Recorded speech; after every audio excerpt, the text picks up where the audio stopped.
북한 장성택 최측근 탈북 스토리 실화입니다. 2013년 12월 8일 새벽 3시 전화벨이 울렸습니다. 평양 중심부의 고급 아파트에서 깊은 잠에 빠져 있던 그는 눈을 떴습니다. 침대 옆 시계가 새벽 3시를 가리키고 있었습니다. 북한에서 새벽 3시에 걸려오는 전화는 단 한 가지 의미였습니다. 호출이었습니다. 수화기를 들자 익숙한 목소리가 들려왔습니다. 동무, 지금 당장 차를 준비하시오. 30분 내로 청사로 오시오. 목소리는 차갑고 짧았습니다. 이유를 묻지 않았습니다. 북한에서 권력의 중심부에 있는 사람들은 압니다. 이유를 묻는 순간 그 자체가 의심의 증거가 된다는 것을 말입니다. 그는 침대에서 일어나 옷을 입으며 창밖을 내다봤습니다. 평양의 밤은 고요했습니다. 아니, 너무나 고요했습니다. 불이 켜진 건물은 몇 개 되지 않았고 거리에는 사람 하나 보이지 않았습니다. 그런데 이상한 것이 있었습니다. 평소라면 조용히 잠들어 있을 당 청사 건물에서 불빛이 환하게 새어나오고 있었습니다. 여러 대의 검은색 승용차들이 건물 앞에 줄지어 서 있는 것도 보였습니다. 무슨 일이 벌어진 거지? 그는 넥타이를 매며 침착하게 생각하려 했지만 손이 떨리는 것을 멈출 수 없었습니다. 옆에서 잠들어 있던 아내가 눈을 떴습니다. 여보, 어디 가세요? 청사에 급한 일이 있대. 곧 돌아올게. 아내의 눈빛에서 그는 두려움을 읽었습니다. 아내도 알고 있었습니다. 북한에서 새벽에 불려가는 사람 중 일부는 다시 돌아오지 못한다는 것을 말입니다. 그는 아내의 손을 꼭 잡았습니다. 괜찮을 거야. 걱정 마. 하지만 그 자신도 확신할 수 없었습니다. 권력의 정점에서 6개월 전 2013년 여름. 그때만 해도 모든 것이 순조로웠습니다. 그의 이름을 김철수라고 하겠습니다. 물론 가명입니다. 그는 북한 당 중앙위원회 산하 주요 부서의 부부장이었습니다. 북한에서 부부장이라는 직책은 단순한 직위가 아닙니다. 나라의 중요한 결정이 이루어지는 그 자리에 함께 있을 수 있는 사람, 최고 지도자의 지시를 직접 듣고 실행에 옮길 수 있는 사람, 그런 위치였습니다. 그는 40대 중반의 나이에 이 자리에 올랐습니다. 평양 출신도 아니었고 특별히 좋은 가문 출신도 아니었습니다. 오직 능력과 충성심 그리고 운으로 이 자리까지 올라왔습니다. 그가 처음 평양에 발을 들인 것은 1990년대 초반이었습니다. 지방의 한 공장에서 기술자로 일하다가 우연한 기회에 당의 눈에 띄었습니다. 공장 생산량을 획기적으로 늘린 그의 아이디어가 상부에 보고되었고 그는 평양으로 올라가게 되었습니다. 평양은 그가 상상했던 것보다 훨씬 화려했습니다. 넓은 도로, 높은 건물들, 그리고 무엇보다 음식이 풍족했습니다. 지방에서는 배급도 제대로 받지 못해 고생하던 그였지만 평양에서는 하루 3끼를 제대로 먹을 수 있었습니다. 그는 열심히 일했습니다. 새벽부터 밤늦게까지 당이 시키는 일이라면 무엇이든 했습니다. 보고서를 작성하고 회의에 참석하고 지방을 순찰하고 때로는 외국 대표단을 접견하는 일도 했습니다. 그의 성실함과 능력은 곧 인정받았습니다. 과장, 국장을 거쳐 부부장까지 오르는 데는 15년이 걸렸습니다. 그 과정에서 그는 많은 것을 배웠습니다. 북한이라는 나라가 어떻게 작동하는지, 권력이 어떻게 흐르는지, 그리고 무엇보다 살아남기 위해서는 무엇을 해야 하는지를 말입니다. 그는 장성택 부장을 자주 만났습니다. 장성택은 김정은 국방위원회 제1위원장의 고모부이자 실질적으로 당과 군의 인사와 재정을 총괄하는 권력의 핵심이었습니다. 키가 크고 말쑥한 외모의 장성택은 언제나 자신감 넘치는 모습이었습니다. 철수 동무, 일을 정말 잘하시오. 앞으로도 잘 부탁하오. 장성택은 종종 그를 칭찬했고 중요한 업무를 맡겼습니다. 그는 자부심을 느꼈습니다. 나는 나라를 위해 중요한 일을 하고 있다. 나는 필요한 사람이다. 그렇게 믿었습니다. 그의 가족도 행복했습니다. 평양 중심부의 고급 아파트에서 살았고 아들은 평양의 좋은 학교에 다녔으며 아내는 백화점에서 외국 물건을 살 수 있었습니다. 일반 주민들이 상상조차 할 수 없는 풍족한 생활이었습니다. 하지만 그는 알고 있었습니다. 이 모든 것이 얼마나 덧없는 것인지를 말입니다. 불길한 징조들. 2013년 가을. 변화는 아주 미세하게 시작되었습니다. 먼저 회의 분위기가 달라졌습니다. 평소에는 활발하게 의견을 나누던 간부들이 점점 말을 아끼기 시작했습니다. 누군가 의견을 내면 다른 사람들은 조심스럽게 눈치를 보며 동의하는 척했습니다. 그리고 장성택 부장을 대하는 사람들의 태도가 미묘하게 변했습니다. 예전처럼 환한 미소로 인사하는 사람이 줄어들었고 복도에서 마주치면 어색하게 고개를 숙이는 사람들이 늘어났습니다. 김철수는 처음에는 그저 자신의 기분 탓이라고 생각했습니다. 하지만 시간이 갈수록 그 느낌은 확신으로 바뀌었습니다. 어느 날 저녁 오랜 동료였던 박 국장이 그를 조용히 불러냈습니다. 당 청사 뒤편의 작은 정원에서였습니다. 주변에 사람이 없는지 확인한 박 국장은 낮은 목소리로 말했습니다. 철수 동무 조심하시오. 무슨 말이오? 장성택 부장 동무를 너무 자주 만나지 마시오. 지금 상황이 좋지 않소. 무슨 상황 말이오? 박 국장은 고개를 저었습니다. 더 이상은 말할 수 없소. 그저 조심하시오. 가족을 생각해서라도. 그날 밤 김철수는 잠을 이룰 수 없었습니다. 박 국장의 말이 계속 머릿속을 맴돌았습니다. 조심하라고? 무엇을 조심하라는 거지? 며칠 후 또 다른 징조가 나타났습니다. 장성택 부장의 측근 중 한 명이었던 리 부국장이 갑자기 회의에 나타나지 않았습니다. 그의 자리는 비어 있었고 아무도 그에 대해 묻지 않았습니다. 마치 그 사람이 처음부터 존재하지 않았던 것처럼 말입니다. 김철수는 조심스럽게 주변 사람들에게 물어봤습니다. 리 동무는 어디 갔소? 모르겠소. 아마 지방 출장 갔겠지. 하지만 모두가 알고 있었습니다. 리 부국장은 사라진 것입니다. 북한에서 사라진다는 것은 끝을 의미했습니다. 김철수는 점점 더 불안해졌습니다. 회의 중에도 집중할 수 없었고 밤마다 악몽을 꾸었습니다. 검은 옷을 입은 사람들이 자신을 데려가는 꿈, 가족과 헤어지는 꿈, 어둡고 추운 감옥에 갇히는 꿈을 반복해서 꾸었습니다. 아내도 남편의 변화를 눈치챘습니다. 여보, 무슨 일 있어요? 요즘 얼굴이 너무 안 좋아요. 아니야, 그냥 일이 좀 많아서 그래. 하지만 아내는 믿지 않았습니다. 그녀도 평양에서 오래 살아온 사람이었고 권력의 중심에서 일어나는 일들을 어렴풋이 알고 있었습니다. 여보, 우리 혹시 위험한 거 아니에요? 김철수는 아내를 안심시키려 했지만 자신도 확신할 수 없었습니다. 숙청의 시작. 2013년 12월 초. 그것은 마치 태풍이 오기 직전의 고요함 같았습니다. 12월 첫째 주 갑자기 중요한 당 회의가 소집되었습니다. 모든 고위 간부들이 참석해야 하는 긴급 회의였습니다. 김철수도 물론 참석해야 했습니다. 회의장에 들어서는 순간 그는 이상한 분위기를 느꼈습니다. 평소와는 다른 긴장감이 공기 중에 감돌았습니다. 간부들은 서로 눈을 마주치지 않으려 했고 모두가 굳은 표정으로 앉아 있었습니다. 그리고 그는 깨달았습니다. 장성택 부장이 보이지 않는다는 것을 말입니다. 회의가 시작되었습니다. 사회자가 연단에 올라 엄숙한 목소리로 말했습니다. 동무들, 오늘 우리는 당과 인민을 배신한 반역자에 대해 이야기하려고 합니다. 회의장이 순식간에 얼어붙었습니다. 장성택은 오랫동안 당의 신임을 배신하고 개인의 권력을 위해 온갖 반당 반혁명 행위를 저질러 왔습니다. 그는 파벌을 조성하고 국가 재산을 빼돌렸으며 심지어 국가 전복을 꾀했습니다.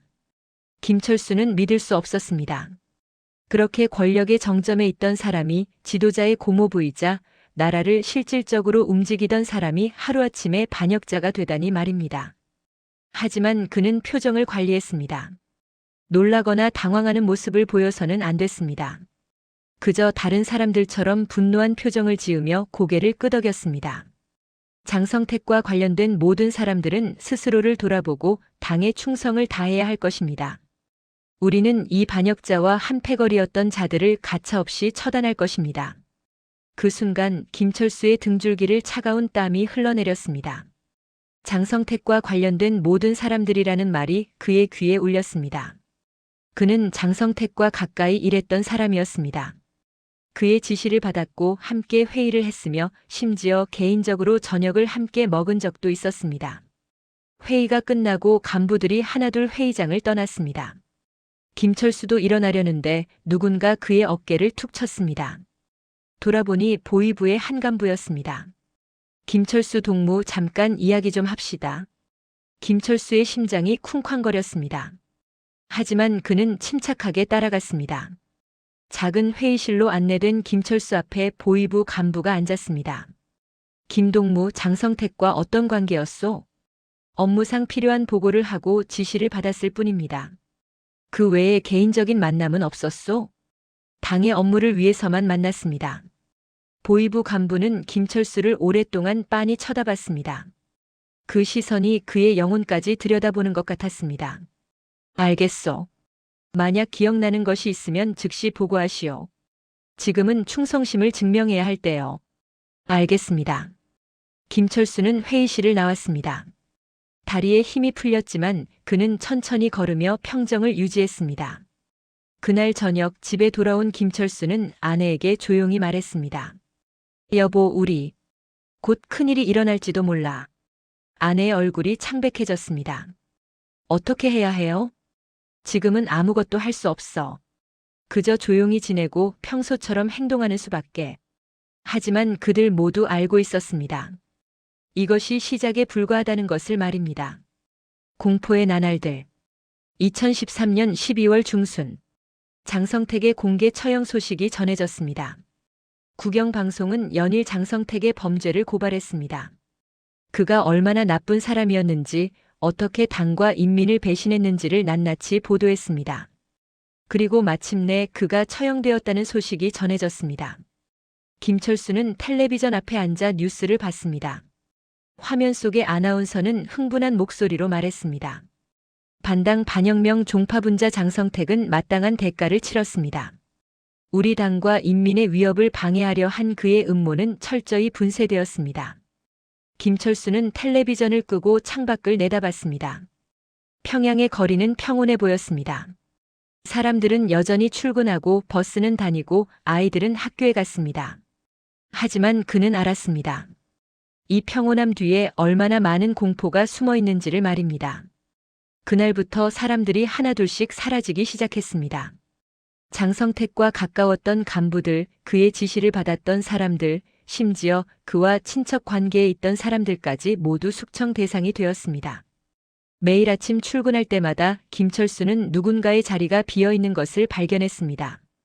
어제까지 함께 일하던 동료가 오늘은 보이지 않았고 그 자리는 곧 다른 사람으로 채워졌습니다. 아무도 사라진 사람에 대해 묻지 않았습니다. 묻는 것 자체가 의심의 증거가 될 수 있었기 때문입니다. 김철수는 매일매일이 지옥 같았습니다. 아침에 눈을 뜰 때마다 오늘이 마지막 날일까? 하는 생각이 들었습니다. 출근길에 뒤에서 누군가 따라오는 것 같은 느낌이 들었고 회의 중에도 누군가 자신을 감시하는 것 같았습니다. 어느 날 밤 같은 아파트에 살던 한 간부가 끌려갔습니다. 새벽 2시쯤 김철수는 복도에서 들려오는 소리에 잠에서 깼습니다. 문을 두드리는 소리, 여자와 아이들의 울음소리, 그리고 남자의 애원하는 목소리가 들렸습니다. 제발, 제발 기회를 주십시오. 저는 아무것도 모릅니다. 조용히 하시오. 저항하면 더 심해질 것이오. 김철수는 문구멍으로 조심스럽게 밖을 내다봤습니다. 검은 옷을 입은 보위부 요원들이 그 간부를 끌고 가는 것이 보였습니다. 간부의 아내와 어린 자녀들이 울면서 매달렸지만 요원들은 무자비하게 밀쳐냈습니다. 그날 밤 이후 그 집은 비어 있었습니다. 가족 전체가 사라진 것입니다. 김철수는 점점 더 두려워졌습니다. 밤마다 악몽을 꾸었고 식욕도 잃었습니다. 회의 중에도 집중할 수 없었고 손은 항상 떨렸습니다. 아내도 눈치를 챘습니다. 여보, 이렇게는 안 돼요. 당신, 너무 불안해 보여요. 누가 보면 의심할 거예요. 맞는 말이었습니다. 불안한 모습을 보이는 것 자체가 의심받을 이유가 될 수 있었습니다. 왜 불안해하지? 혹시 뭔가 숨기는 게 있나? 라고 생각할 수 있었습니다. 김철수는 억지로라도 평정을 유지하려 애썼습니다. 회의에서는 큰 목소리로 장성택을 비난했고 당의 결정을 적극 지지하는 모습을 보였습니다. 장성택 같은 반역자는 당연히 처벌받아야 합니다. 우리는 더욱 철저하게 당에 충성해야 합니다. 하지만 밤이 되면 그는 가족을 안고 조용히 울었습니다. 결단의 순간. 2014년 1월. 새해가 밝았지만 김철수에게는 아무런 희망도 보이지 않았습니다. 숙청의 바람은 여전히 불어닥쳤고 점점 더 많은 사람들이 사라졌습니다. 심지어 장성택과 직접적인 관련이 없던 사람들까지도 연루되었다는 이유로 끌려갔습니다. 김철수는 알았습니다. 이제 자신의 차례가 곧 올 것이라는 것을 말입니다. 어느 날 저녁 그는 오랜 친구를 만났습니다. 대학 시절부터 알고 지낸 친구였는데 그도 비슷한 처지에 있었습니다. 장성택과 관련된 부서에서 일했던 것입니다. 두 사람은 평양 외곽의 조용한 식당에서 만났습니다. 주변을 조심스럽게 살피며 낮은 목소리로 이야기를 나눴습니다. 철수야, 나 더 이상은 못 견디겠어. 친구의 눈에는 눈물이 고여 있었습니다. 나도 마찬가지야. 매일매일이 지옥이야. 나 떠날까 생각 중이야. 뭐라고? 김철수는 놀라서 친구를 쳐다봤습니다. 떠난다는 말은 곧 탈북을 의미했습니다. 미쳤어? 그게 얼마나 위험한지 알아? 알아. 하지만 여기 남아서 죽기를 기다리는 것보다는 나아. 적어도 한 번은 해볼 수 있잖아. 친구의 말이 김철수의 마음을 흔들었습니다. 그날 밤 집으로 돌아온 김철수는 잠을 이룰 수 없었습니다. 친구의 말이 계속 머릿속을 맴돌았습니다. 떠난다. 여기를 떠난다. 그는 침대에서 일어나 창밖을 내다봤습니다. 평양의 밤은 여전히 어두웠습니다. 대부분의 건물에는 불이 꺼져 있었고 거리는 텅 비어 있었습니다. 그는 생각했습니다. 여기가 정말 내가 평생 살아야 할 곳일까? 이 공포 속에서 매일 목숨을 걱정하며 살아야 할까? 그리고 가장 중요한 질문이 머릿속에 떠올랐습니다. 내 아들은? 아들도 이런 삶을 살아야 할까? 김철수에게는 9살짜리 아들이 있었습니다. 영리하고 착한 아이였습니다. 아이는 아버지를 자랑스러워했고 장차 아버지처럼 당에서 일하는 사람이 되고 싶어 했습니다. 하지만 김철수는 알았습니다. 아들이 이 체제 속에서 어떤 삶을 살게 될지를 말입니다. 끝없는 감시와 통제, 자유 없는 삶, 그리고 언제든 권력의 희생양이 될 수 있는 불안한 미래 말입니다. 아니야. 내 아들은 이렇게 살면 안 돼. 자유롭게 두려움 없이 살 수 있어야 해. 그날 밤 김철수는 결심했습니다. 탈북을 하기로 말입니다. 탈출 계획. 2014년 2월. 결심은 했지만 실행은 쉽지 않았습니다. 북한에서 탈출한다는 것은 목숨을 건 모험이었습니다. 특히 고위 간부의 경우 24시간 감시를 받고 있었기 때문에 더욱 어려웠습니다. 조금이라도 수상한 행동을 하면 즉시 보고되었고 그 순간 모든 것이 끝날 수 있었습니다. 김철수는 신중하게 계획을 세웠습니다. 첫 번째로 해야 할 일은 돈을 모으는 것이었습니다. 탈북에는 엄청난 비용이 들었습니다. 브로커에게 주는 돈, 이동하는 데 드는 비용, 그리고 혹시 모를 비상 상황을 대비한 돈까지 필요했습니다.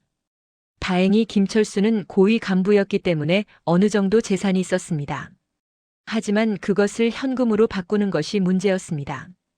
갑자기 큰 돈을 인출하거나 물건을 팔면 의심받을 수 있었습니다.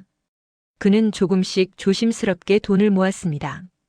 월급의 일부를 현금으로 받아 숨겨두고 집에 있던 귀중품을 하나씩 팔았습니다. 친구들에게 급하게 돈이 필요하다는 핑계를 대며 빌리기도 했습니다. 두 번째로 해야 할 일은 브로커를 찾는 것이었습니다. 북한에서 중국으로 넘어가려면 브로커의 도움이 필수적이었습니다. 국경을 넘는 길을 알고 중국에서 숨을 곳을 마련해주고 결국 한국까지 갈 수 있도록 도와주는 사람들이었습니다. 하지만 브로커를 찾는 것은 매우 위험했습니다. 잘못된 사람을 만나면 당장 보위부에 신고될 수 있었고 그 순간 모든 것이 끝날 수 있었습니다.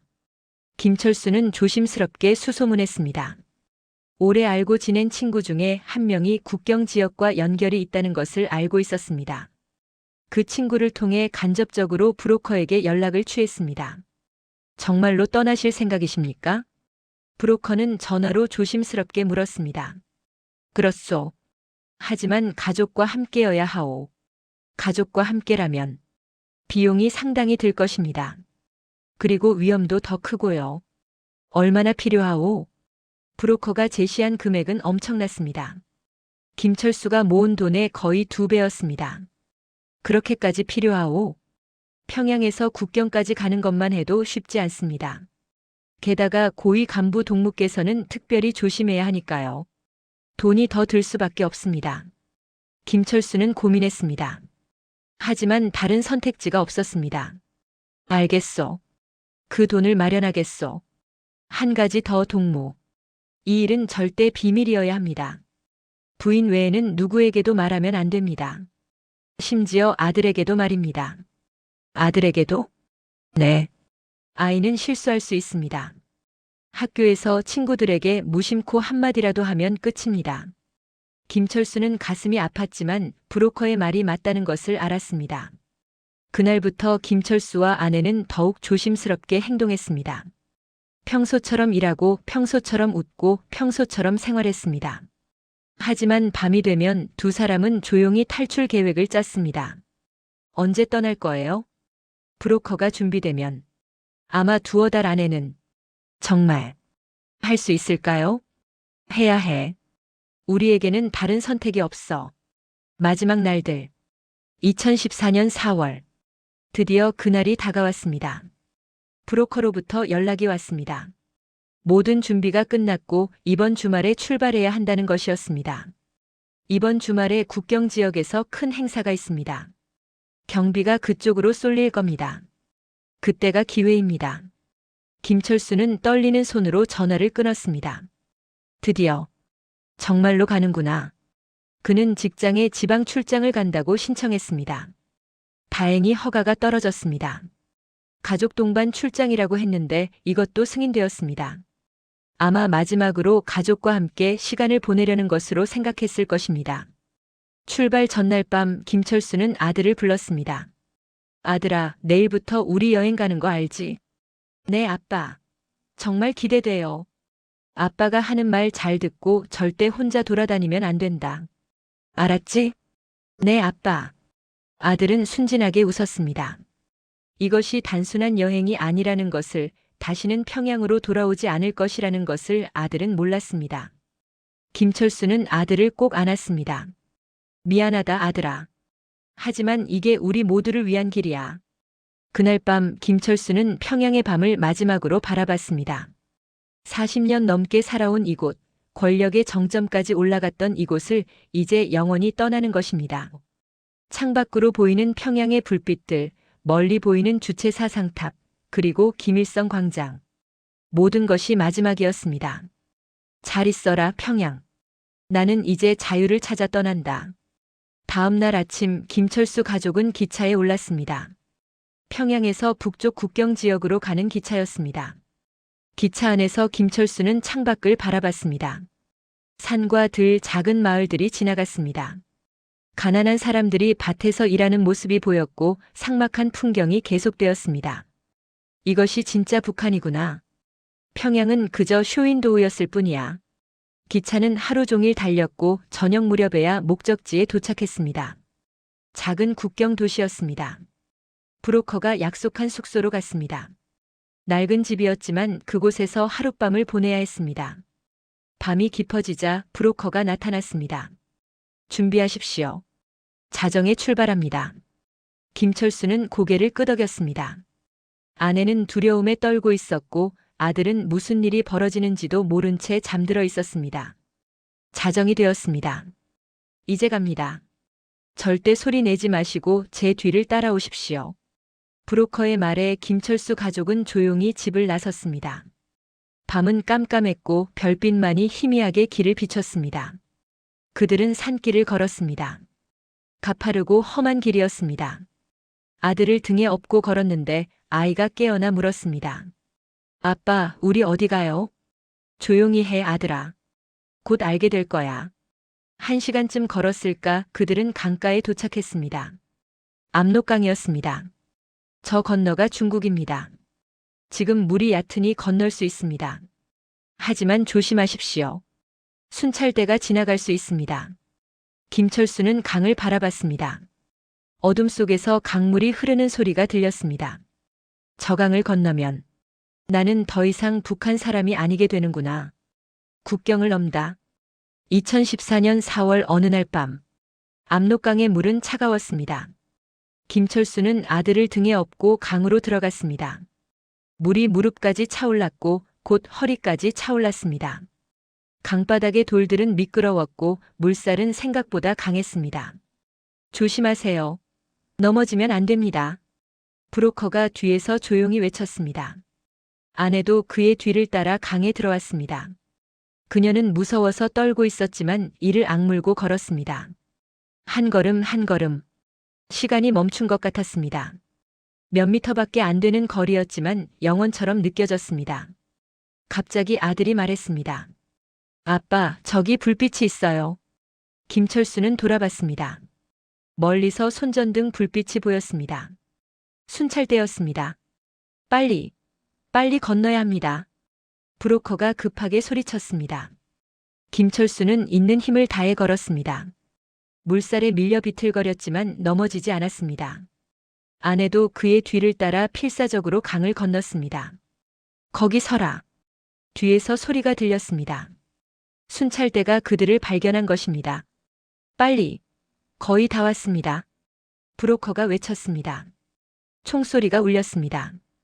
탕, 탕. 김철수는 본능적으로 몸을 숙였습니다.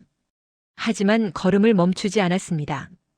아내가 비명을 질렀지만 그녀도 계속 걸었습니다. 마침내 그들은 강 건너편에 도착했습니다. 중국 땅이었습니다. 빨리 숨으십시오. 여기도 아직 안전하지 않습니다. 브로커의 안내로 그들은 강가의 숲속으로 숨었습니다. 숨을 죽이고 기다렸습니다. 북한 쪽에서 손전등 불빛이 왔다 갔다 했습니다. 순찰대가 그들을 찾고 있었습니다. 하지만 이미 강을 건넌 그들을 더 이상 잡을 수는 없었습니다. 1시간쯤 지났을까 순찰대의 불빛이 사라졌습니다. 이제 괜찮습니다. 일어나십시오. 김철수는 천천히 일어났습니다. 온몸이 물에 젖어 있었고 추위로 떨리고 있었습니다. 하지만 그는 웃고 있었습니다. 우리가 해냈어. 아내가 그의 품에 안겨 울기 시작했습니다. 두려움, 안도감, 그리고 새로운 삶에 대한 기대. 복잡한 감정이 섞인 눈물이었습니다. 아들은 여전히 무슨 일이 벌어지는지 잘 이해하지 못했습니다. 아빠, 우리 지금 어디 있어요? 김철수는 아들을 꼭 안았습니다. 아들아, 우리는 이제 자유로운 곳에 왔어. 더 이상 두려워하지 않아도 돼. 중국에서의 은신. 2014년 4월에서 6월. 중국에서의 생활은 북한과는 완전히 달랐습니다. 브로커는 그들을 중국 동북부의 한 작은 마을로 데려갔습니다. 조선족이 많이 사는 지역이었습니다. 그곳에서 그들은 한 달 동안 숨어 지내야 했습니다. 절대 밖에 나가면 안 됩니다. 중국 공안에 잡히면 북한으로 강제 송환됩니다. 그러면 모두 끝입니다. 브로커의 경고는 엄중했습니다. 그들이 숨어 지낸 곳은 작은 농가였습니다. 조선족 노부부가 운영하는 집이었는데 이들은 오랫동안 탈북자들을 도와왔다고 했습니다. 우리도 옛날에는 북에 친척들이 있었지요. 하지만 이제는 다들 어떻게 됐는지 모릅니다. 그래서 이렇게 도와드리는 겁니다. 노부부는 친절했습니다. 따뜻한 밥을 주고 깨끗한 옷을 주고 안전한 잠자리를 제공했습니다. 김철수는 처음으로 긴장을 풀 수 있었습니다. 북한에서 몇 달 동안 계속되었던 공포에서 벗어난 것입니다. 하지만 완전히 안전한 것은 아니었습니다. 여전히 중국 땅이었고 언제든 공안에 잡힐 수 있었습니다. 낮에는 방 안에 숨어 있어야 했습니다. 창문도 함부로 열 수 없었고 큰 소리로 말할 수도 없었습니다. 아들이 가장 힘들어했습니다. 아빠, 나 밖에 나가서 놀고 싶어요. 조금만 참아, 아들아. 곧 자유롭게 놀 수 있을 거야. 밤이 되면 조금 자유로워졌습니다. 마당에 나가 신선한 공기를 마실 수 있었고 하늘의 별들을 볼 수 있었습니다. 어느 날 밤 김철수는 아내와 함께 마당에 앉아 있었습니다. 정말로 우리가 해낸 것 같아요. 아내가 조용히 말했습니다. 아직 끝난 게 아니야. 한국까지 가야 해. 한국. 거기는 어떤 곳일까요? 모르지. 하지만 적어도 두려워하지 않아도 되는 곳일 거야. 한 달이 지나고 브로커가 다시 나타났습니다. 이제 다음 단계로 넘어갈 시간입니다. 중국 남쪽으로 이동해야 합니다. 남쪽으로? 왜요? 그곳에서 제3국으로 가는 루트가 있습니다. 태국이나 라오스를 거쳐서 한국 대사관으로 가는 겁니다. 김철수는 깜짝 놀랐습니다. 중국 남쪽까지 가려면 수천 킬로미터를 이동해야 했습니다. 그렇게 먼 거리를 안전하게 갈 수 있나요? 위험하긴 합니다. 하지만 이게 가장 확실한 방법입니다. 긴 여정이 시작되었습니다. 2014년 6월에서 8월. 중국 횡단은 악몽 같은 여정이었습니다. 그들은 기차, 버스, 때로는 트럭을 타고 남쪽으로 이동했습니다. 브로커는 여러 명이 릴레이처럼 바뀌었습니다. 한 구간을 담당하는 브로커가 다음 구간을 담당하는 브로커에게 그들을 인계하는 방식이었습니다. 매번 새로운 브로커를 만날 때마다 김철수는 긴장했습니다. 이 사람을 믿어도 될까? 혹시 우리를 공안에 팔아넘기는 건 아닐까? 하지만 다행히 모든 브로커들은 신뢰할 수 있었습니다. 이들은 오랫동안 이 일을 해온 전문가들이었고 탈북자들을 안전하게 이동시키는 것이 그들의 생업이었습니다. 여정 중 가장 위험했던 순간은 기차역에서였습니다. 베이징에서 남쪽으로 가는 기차를 기다리고 있을 때였습니다. 큰 기차역이라 사람들로 붐볐는데 갑자기 공안 경찰들이 나타나 신분증 검사를 시작한 것입니다. 모두 신분증을 준비하십시오. 김철수의 심장이 쿵쾅거렸습니다. 그들에게는 가짜 신분증이 있었지만 자세히 검사하면 들킬 수 있었습니다. 브로커가 조용히 말했습니다. 침착하십시오. 제가 말하는 대로만 하십시오. 공안이 그들에게 다가왔습니다. 신분증 보여주세요. 브로커가 먼저 신분증을 꺼냈습니다.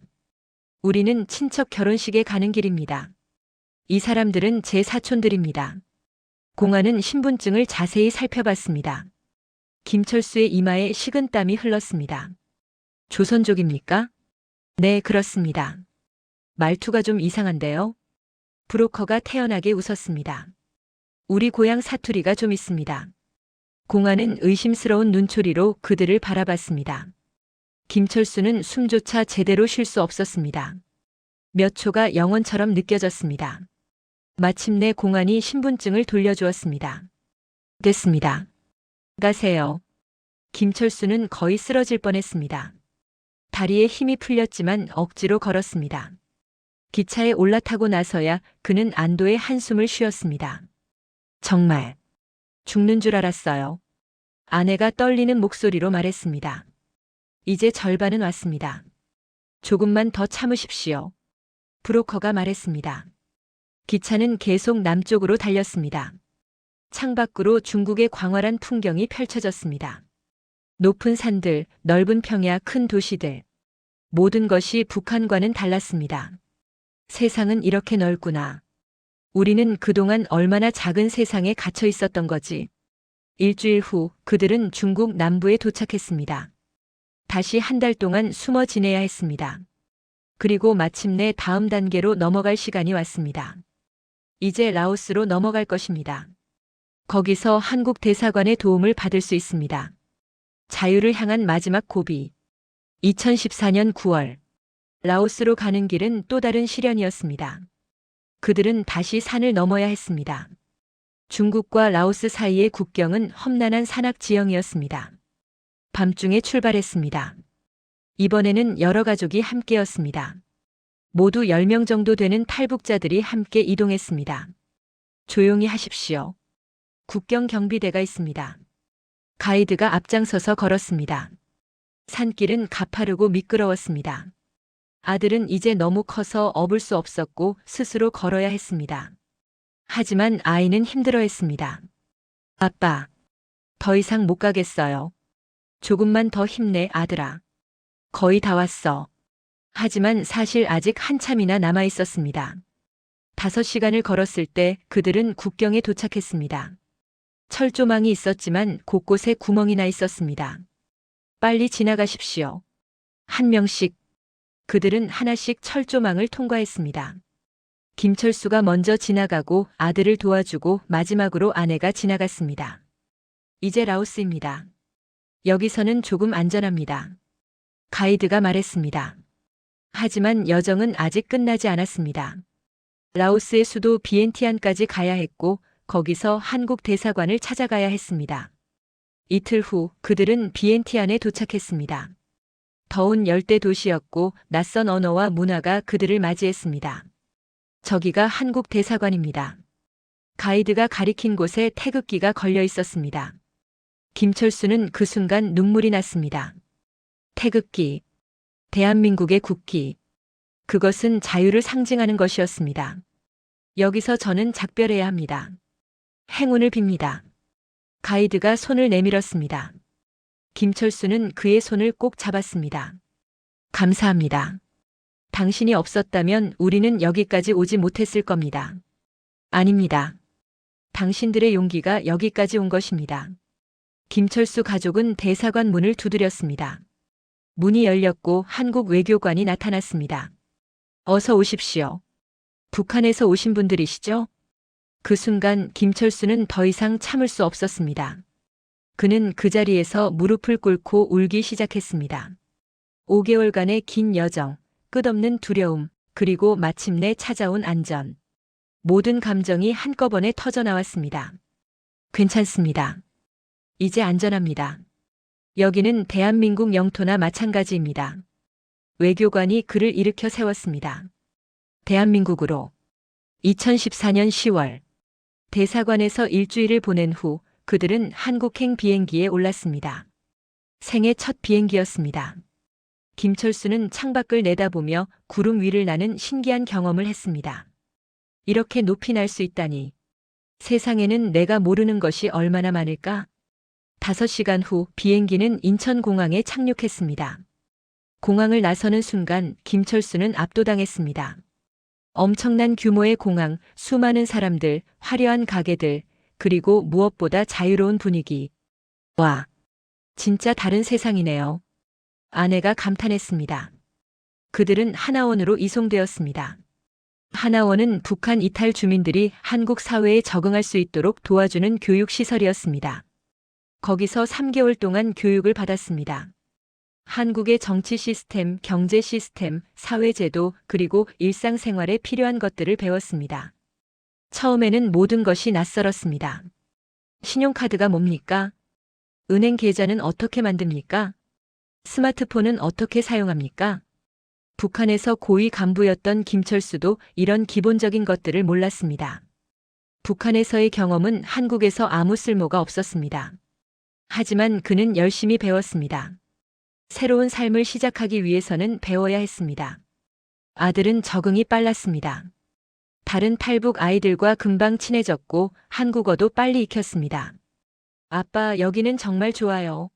맛있는 것도 많고 재미있는 것도 많아요. 아이의 밝은 웃음을 보며 김철수는 자신의 선택이 옳았다는 것을 확신했습니다. 새로운 시작. 2015년 1월. 하나원 교육을 마치고 김철수 가족은 서울 근교의 작은 아파트에 정착했습니다. 정부에서 제공하는 정착금으로 생활을 시작할 수 있었습니다. 많은 돈은 아니었지만 새로운 삶을 시작하기에는 충분했습니다. 가장 먼저 해야 할 일은 일자리를 찾는 것이었습니다. 김철수는 북한에서 고위 간부였지만 한국에서는 아무것도 아니었습니다. 그의 경력, 그의 학위, 그의 직책 모두 의미가 없었습니다. 어떤 일을 해보셨습니까? 면접관이 물었습니다. 북한에서 당 간부로 일했습니다. 그건 여기서는 경력으로 인정되기 어렵습니다. 다른 기술이나 경험은? 김철수는 할 말이 없었습니다. 첫 번째 직장은 공장이었습니다. 단순 노동이었지만 그는 열심히 일했습니다. 북한에서 권력의 정점에 있었던 사람이 이제는 공장에서 일하는 것. 처음에는 자존심이 상했지만 곧 받아들였습니다. 이것도 새로운 시작이야. 여기서부터 다시 올라가면 돼. 아내도 식당에서 일을 시작했습니다. 설거지와 청소를 했는데 힘들었지만 불평하지 않았습니다. 우리 아들이 좋은 학교에 가려면 돈이 필요해요. 함께 열심히 일해요. 아내의 말에 김철수는 고개를 끄덕였습니다. 아들은 근처 초등학교에 다니기 시작했습니다. 처음에는 적응하기 어려워했습니다. 남한 아이들의 말투가 다르고 문화가 다르고 모르는 것이 너무 많았습니다. 아빠, 애들이 나를 탈북자라고 놀려요. 아들이 울먹이며 말했습니다. 김철수는 아들을 안았습니다. 아들아, 탈북자라는 것은 부끄러운 게 아니야. 오히려 우리는 용기 있는 사람들이야. 자유를 찾아 먼 길을 온 사람들이야. 하지만 애들이 나를 이상하게 봐요. 시간이 지나면 괜찮아질 거야. 내가 착하고 똑똑한 아이라는 걸 알게 되면 다들 너를 좋아하게 될 거야. 다행히 아들에게는 좋은 선생님이 있었습니다. 선생님은 아들을 특별히 돌봐주었고 다른 아이들에게도 탈북 학생을 이해하도록 교육했습니다. 시간이 지나면서 아들은 점점 적응해 갔습니다. 친구들도 생겼고 성적도 올랐습니다. 2016년 1년이 지나고 김철수는 안정적인 생활을 하게 되었습니다. 새로운 직장을 찾았습니다. 북한 관련 연구소에서 자문위원으로 일하게 된 것입니다. 그의 경험과 지식이 필요했습니다. 김 선생님, 북한 권력 구조에 대해 설명해 주시겠습니까? 연구원들이 그에게 물었습니다. 김철수는 자신이 직접 경험한 것들을 이야기했습니다. 장성택 숙청의 내막, 북한 고위층의 생활, 권력의 작동 방식, 그리고 일반 주민들의 살. 이런 이야기들은 외부에서는 알 수 없는 것들입니다. 매우 귀중한 정보입니다. 그의 증언은 기록되었고 연구 자료로 활용되었습니다. 어느 날 기자가 인터뷰를 요청했습니다. 북한 고위 간부였던 분의 이야기를 듣고 싶습니다. 사람들이 북한의 진실을 알아야 합니다. 김철수는 고민했습니다. 공개적으로 자신의 이야기를 하는 것은 위험할 수 있었습니다. 북한은 여전히 탈북자들을 추적했고 때로는 해를 가하기도 했습니다. 하지만 그는 결심했습니다. 좋습니다. 제 이야기를 하겠습니다. 사람들이 진실을 알아야 합니다. 인터뷰는 여러 매체를 통해 보도되었습니다. 많은 사람들이 그의 이야기에 관심을 가졌습니다. 와, 북한이 정말 그런 곳이었어요? 권력의 중심에 있었던 사람도 탈북을 결심할 만큼 심각했다니. 가족을 지키기 위한 용기 있는 선택이었네요. 반응은 대체로 긍정적이었습니다. 하지만 일부에서는 비판도 있었습니다. 그 사람도 북한 체제의 일부였잖아요. 공범이에요.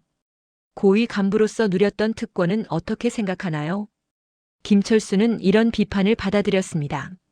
맞습니다. 저도 그 체제의 일부였습니다. 저도 책임이 있습니다. 하지만 이제라도 진실을 말하려고 합니다. 그것이 제가 할 수 있는 최소한의 일입니다. 그는 강연도 하기 시작했습니다. 대학, 기업, 단체에서 북한의 실상과 자신의 경험을 이야기했습니다. 북한은 겉으로 보이는 것과 완전히 다릅니다. 평양의 화려한 모습 뒤에는 극심한 감시와 통제, 그리고 공포가 있습니다. 고위 간부들조차도 자유롭지 않습니다. 항상 두려움 속에 살아갑니다. 청중들은 숨죽여 들었습니다. 저는 용기가 있어서 탈북한 게 아닙니다. 그저 살고 싶었고 가족을 지키고 싶었을 뿐입니다. 그리고 제 아들이 저처럼 두려움 속에서 살지 않기를 바랐습니다. 강연이 끝나면 많은 사람들이 다가와 악수를 청했습니다. 용기 내주셔서 감사합니다. 선생님의 이야기가 많은 것을 깨닫게 해주었습니다. 가족의 행복. 2018년. 시간이 흘러 김철수 가족은 완전히 한국 사회에 적응했습니다. 아들은 이제 중학생이 되었습니다. 성적도 좋고 친구들도 많았습니다. 북한 출신이라는 것은 이제 특별한 문제가 되지 않았습니다. 아빠, 나 장래 희망이 생겼어요. 그래? 뭔데? 인권 변호사요. 북한 사람들을 도와주고 싶어요. 김철수는 감동했습니다. 아들이 자신의 경험을 통해 더 큰 꿈을 갖게 된 것입니다. 좋은 생각이구나. 아빠가 응원할게. 아내도 이제는 한국어를 유창하게 구사했고 작은 음식점을 운영하게 되었습니다. 북한 음식을 파는 식당이었는데 의외로 인기가 좋았습니다. 손님들이 북한 음식을 신기해하면서 맛있게 드세요. 이런 일로 남북이 조금이라도 가까워진다면 좋겠어요. 김철수 자신도 이제는 안정적인 위치에 있었습니다. 북한 전문가로 인정받았고 정부 자문에도 참여했습니다. 어느 날 그는 통일부에서 연락을 받았습니다. 남북 대화에 참고할 만한 자문을 부탁드리고 싶습니다. 김철수는 자신의 경험과 지식을 바탕으로 조언했습니다. 북한 고위층을 이해하려면 그들도 사람이라는 것을 기억해야 합니다. 그들도 두려움을 느끼고 자신과 가족을 걱정합니다. 단순히 악한 사람들이 아니라 그 시스템에 갇혀 있는 사람들입니다. 그의 조언은 정책 결정에 도움이 되었습니다. 다시 돌아본 길. 2020년. 탈북 6년이 되는 해 김철수는 자신의 이야기를 책으로 쓰기로 했습니다. 사람들이 북한의 진실을 알아야 합니다. 그리고 희망도 있다는 것을 알아야 합니다. 책을 쓰는 과정은 고통스러웠습니다. 과거의 기억들, 두려웠던 순간들, 힘들었던 시간들을 다시 떠올려야 했습니다. 하지만 그는 끝까지 썼습니다. 책의 제목은 권력의 중심에서 자유를 향해였습니다. 책이 출판되자 큰 반향을 일으켰습니다. 많은 사람들이 그의 이야기에 감동했고 북한 문제에 대해 다시 생각하게 되었습니다. 특히 젊은 세대들이 관심을 보였습니다. 우리와 같은 시대를 사는 북한 사람들이 저런 삶을 살고 있다니 믿기지 않아요. 통일이 왜 필요한지 이해하게 되었어요. 김철수는 각종 행사와 강연에 초대받았습니다. 학교, 기업, 군부대를 방문하며 자신의 경험을 나눴습니다. 어느 날 한 대학생이 질문했습니다. 선생님, 가끔 북한이 그리울 때는 없으세요? 김철수는 잠시 생각했습니다. 솔직히 말하면 가끔은 있습니다. 거기서 태어나고 자랐고 젊은 시절을 보냈으니까요. 하지만 그리운 것은 북한이 아니라 고향입니다. 제가 자란 곳, 추억이 있는 곳을 그리워하는 거죠. 하지만 그 체제로 돌아가고 싶은 마음은 추호도 없습니다. 북한에 남아있는 사람들에게 하고 싶은 말씀이 있으세요? 희망을 잃지 말라고 말하고 싶습니다. 세상은 넓고 자유는 가능합니다. 언젠가는 그들도 자유를 누릴 수 있는 날이 올 것입니다. 통일을 꿈꾸며 2023년 9년이 흐른 지금 김철수는 50대 중반이 되었습니다. 그의 아들은 이제 대학생입니다. 정말로 법학을 전공하며 인권 변호사의 꿈을 키우고 있습니다. 아빠, 나 방학 때 탈북자 지원단체에서 봉사활동 할 거예요. 그래, 좋은 경험이 될 거야. 김철수는 자랑스러웠습니다. 아들이 자신의 경험을 바탕으로 더 나은 세상을 만들려 한다는 것이 말입니다. 아내의 식당도 번창했습니다. 이제는 지점을 하나 더 낼 정도가 되었습니다. 여보, 우리 정말 잘 살게 됐어요. 그때 당신의 결정이 옳았어요. 우리 모두의 용기 덕분이야.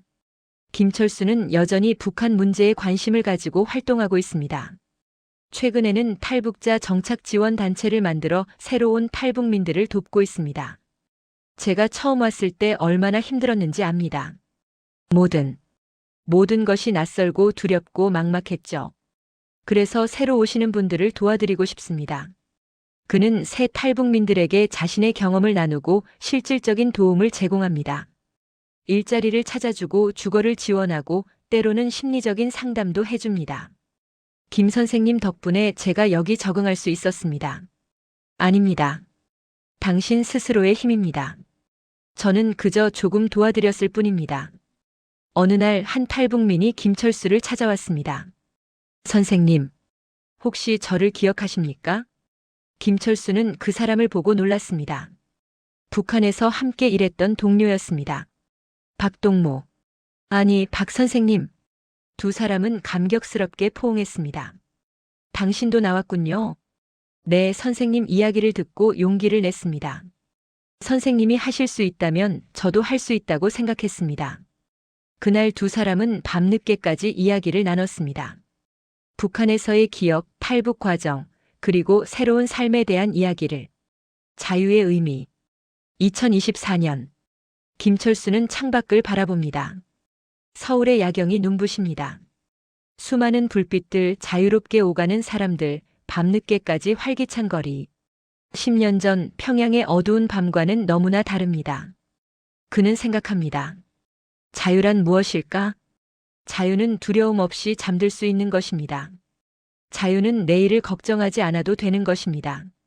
자유는 내 생각을 마음껏 말할 수 있는 것입니다. 자유는 내 아이가 꿈을 가질 수 있는 것입니다. 북한에서 그는 높은 지위에 있었지만 자유롭지 못했습니다. 한국에서 그는 평범한 사람이지만 자유롭습니다. 그리고 그것이 가장 큰 행복입니다. 아들이 방에서 나옵니다. 아빠 뭐 하세요? 그냥 생각 좀 하고 있었어. 무슨 생각? 우리가 정말 잘 살고 있다는 생각. 아들이 아버지 옆에 앉습니다.